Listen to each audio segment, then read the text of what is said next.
Present continuous tense म्हणजे चालू वर्तमान काळ.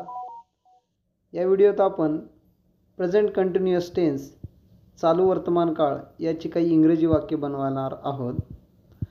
प्रेझेंट कंटिन्युअस टेन्स हे वाक्याची रचना म्हणजे याचं स्ट्रक्चर हे खालीलप्रमाणे असतं. यामध्ये सर्वप्रथम सब्जेक्ट, त्यानंतर कर्त्यानुसार ॲम किंवा इज किंवा आर हे सहाय्यकारी क्रियापद, त्यानंतर व्हर्बला ING हे जोडायचं असतं आणि शेवटी ऑब्जेक्ट. याप्रमाणे प्रेझेंट कंटिन्युअस टेन्स याची वाक्यरचना असते. म्हणजे सब्जेक्ट प्लस ॲम किंवा इज किंवा आर या तिन्हीपैकी कुठलं तरी एक सहाय्यकारी क्रियापद कर्त्यानुसार, त्यानंतर क्रियापदास ING जोडायचं आहे आणि नंतर मग कर्म म्हणजे ऑब्जेक्ट लिहायचं आहे. हे प्रेझेंट कंटिन्युअस टेन्सचं स्ट्रक्चर या ठिकाणी आहे. काही वाक्य आपण बनवणार आहोत. मी पाणी पित आहे. कर्ता मी आहे म्हणजे आय या कर्त्याला नेहमी ॲम हे सहाय्यकारी क्रियापद असते. पित आहे ड्रिंकिंग आणि water, I am drinking water. मी फळे खात आहे, I am eating fruits. I त्यानंतर सहाय्यकारी क्रियापद ॲम, त्यानंतर ईट या क्रियापदास ING, त्यानंतर object fruits, I am eating fruits. याप्रमाणे हे वाक्य बनवायचं आहे. ही इज रीडिंग बुक, तो पुस्तक वाचत आहे.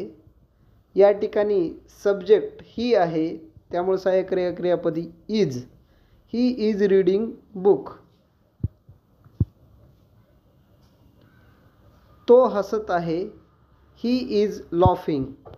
जर कर्ता ही शी इट असेल तर त्यासाठी सहाय्यकारी क्रियापद इज घ्यायचं आहे. ही इज लॉफिंग, तो हसत आहे.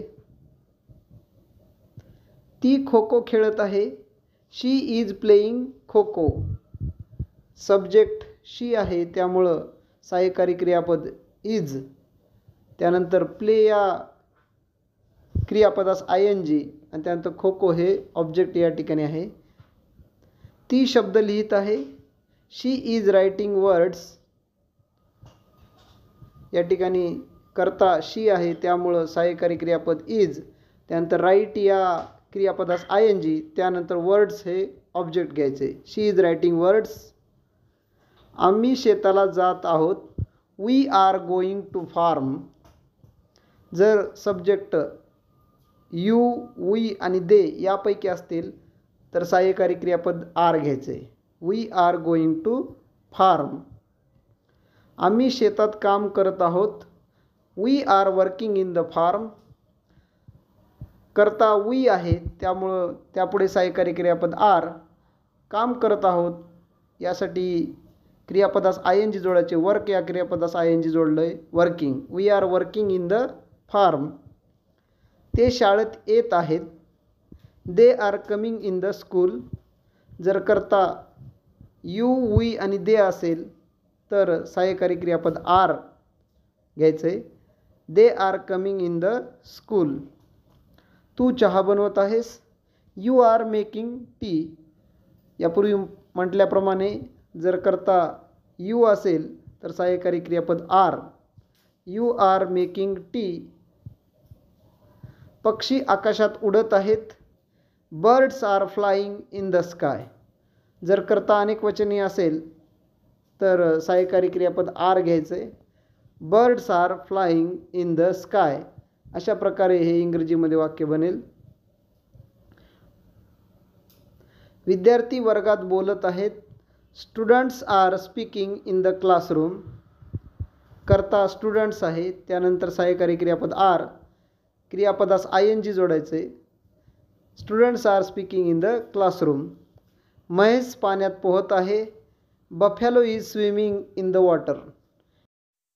सब्जेक्ट बफॅलो, त्यानंतर सहाय्यकारी क्रियापद इज, त्यानंतर स्विम या क्रियापदास ING जोडले. Buffalo is swimming in the water. घोडा जोरात धावत आहे, हॉर्स इज रनिंग फास्ट.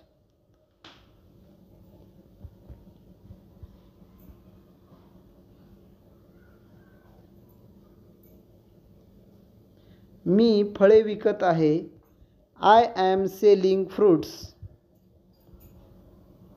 याप्रमाणे काही चालू वर्तमान काळातील वाक्ये आपण या ठिकाणी बनवलेली आहेत. जर आपणास व्हिडिओ आवडला तर लाईक करा आणि चॅनलला सबस्क्राईब करा. Thanks for watching this video.